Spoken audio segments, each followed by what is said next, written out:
முழுமையான வாழ்க்கை அப்படின்னு வேதத்துல எழுதியிருக்கு. அப்படி முழுமையான ஒரு வாழ்க்கை ஒரு மனிதனுக்கு கிடைக்குமா அப்படின்னு கேட்டா, ஜென்மாந்தத்துல என்ன புண்ணியம் பண்ணியிருக்கோமோ அந்த புண்ணியத்துக்கு தகுந்த மாதிரி நம்முடைய வாழ்க்கை, நம்முடைய வயசு. போற வழி பூத்திருக்கும் பூவெல்லாம் யாருக்கு? செடிகள்ல எவ்வளவோ பூ இருக்கு, எல்லா பூவும் சாமிகிட்ட போறதுதான். சில பூ சாமிகிட்ட போறது, சில பூ நம்ம கழுத்துல தொங்குறது, சில பூ தலையில பொண்கள் தலைக்கு பாடைக்கும் போறது. சில பூக்கள் அதுலேயே வாடி வதங்கி கீழே போயிருக்கு.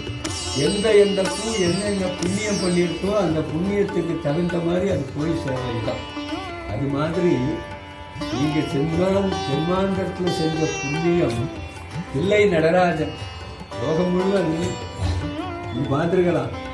மார்க்கண்டேய சுவாமி பக்கத்தில் இருக்கார், அது பக்கத்தில் தில்லை நடராஜன். புண்ணிய பூமியிலேருந்து ஒருத்தர் வந்து இந்த பூமியில காலம் வச்சு நடத்தணும் அப்படின்னா அது பூர்வ ஜென்மத்தில் செஞ்சிருந்த புண்ணியத்தினால்தான்.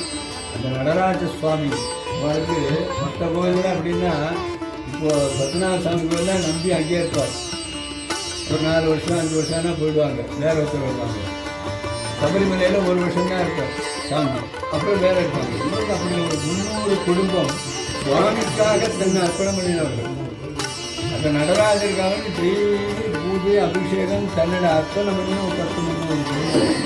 அப்பேற்பட்ட சுவாமியே நம்பிட்டு இருக்கிற ஒரு குடும்பத்தில் உள்ளவாழ கூட்டிட்டு வந்து நடத்துறது ஒரு புண்ணியமான காரியம். அந்த விசேஷத்தை நீங்கள் நடத்திட்டு மார்க்கண்டேயனுடைய மந்திரத்தை சொன்னால், மார்க்கண்டேயன் உங்களுக்கு தெரிஞ்சிருக்கும். திருக்கடவுள்ள மார்க்கண்டேயன் என்றும் 16 அதான் அந்த சத்தியோபூர்த்தி பண்ணினா மீண்டும் சதாபிஷேகம் பண்ணலாம் அப்படிலாம் ஒரு இது உண்டு.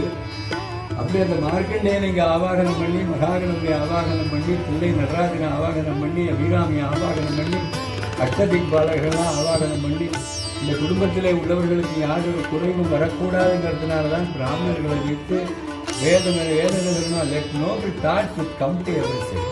வேதவியாசர் என்ன சொல்றாருன்னா, நான் மகாபாரதம் எழுத போறேன் பகவானே, பிள்ளையாத்துவே கேட்கிறார்.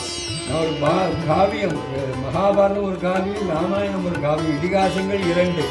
அதில் உன்னதமான ஒரு காவியம் மகாபாரதம். அந்த பாரதத்தை நான் எழுத போறேன், எனக்கு நீ அருள் புரியணும்னு மகாகணபதியிட்ட கேட்கிறார். கணபதி சொல்றார், என்ன வேணும் கேட்கிறார். Let noble thoughts with complete everything. என்னை சுற்றி இருக்கிற 8 திசைகள்ல இருந்து நல்ல எண்ணங்களை கொடுத்துக்கிட்டு இருந்தார். நல்ல எண்ணங்களை கொடுத்துட்டு இருந்தா நான் நல்லதே எழுதுவேன். அந்த மாதிரி நல்ல எண்ணங்கள் வந்ததுனால தான் நல்ல வேலை நமக்கு கொடுத்துருவோம்.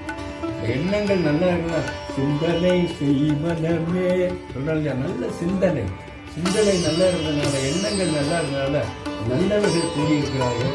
அதுவும்